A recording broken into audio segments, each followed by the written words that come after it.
याद रखो, कोई शख्स तुम्हारे साथ जितना मर्जी बुरा कर दे, लेकिन अगर वो तुम्हें अल्लाह के करीब कर देता है ना, वो ख्वाह आंसुओं की शक्ल में हो या दुआ की शक्ल में हो, तो तुम पर ये हराम है कि तुम उसको गाली दो या बद्दुआ दो। मैं हैरान होता हूँ कि अक्सर मोहब्बत की बेवफाई में लड़के या लड़कियाँ दूसरे को गाली देते हैं या बद्दुआएं करते हैं या इल्ज़ाम लगाते हैं, क्योंकि मोहब्बत गाली तो नहीं होती, मोहब्बत बद्दुआ भी नहीं होती, मोहब्बत इल्ज़ाम भी नहीं होता।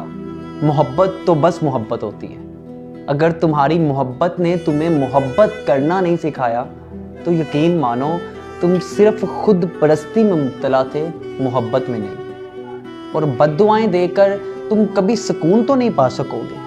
और फिर एक ऐसा रिश्ता जिसकी बेस ही तुम्हारी अना थी, तुम्हारी खुदगर्जी थी, उसका टूटना तो तय ही था। फिर चाहे तुमने उसे आंसुओं का पानी दिया हो या चाहे अपने जिगर का खून। तो क्या नामहरम से रिश्ता खुद से सबसे बड़ी ज़्यादती नहीं? तो क्या नामहरम से जो रिश्ता है उसकी बुनियाद मजबूत होती है?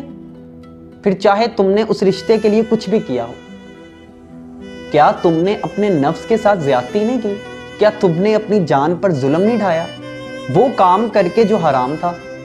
और आज तुम रो रहे हो कि मेरे साथ बुरा हुआ, वो मुझे धोखा देकर चला गया, मेरे से बेवफाई करके चला गया।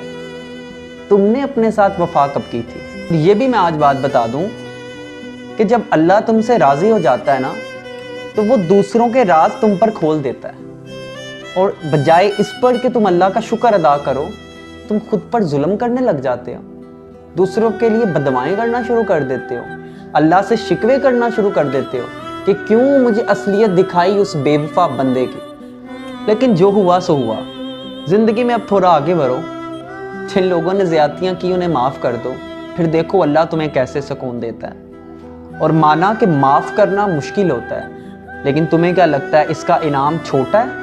इसीलिए इसका इनाम बहुत बड़ा है। और पहला कदम ही मुश्किल होगा, उसके बाद इस्तिकामत तुम्हारे कदम चूमेगी। तुम लोगों को माफ़ करो, अल्लाह तुम्हारी नादानियों को माफ़ करेगा।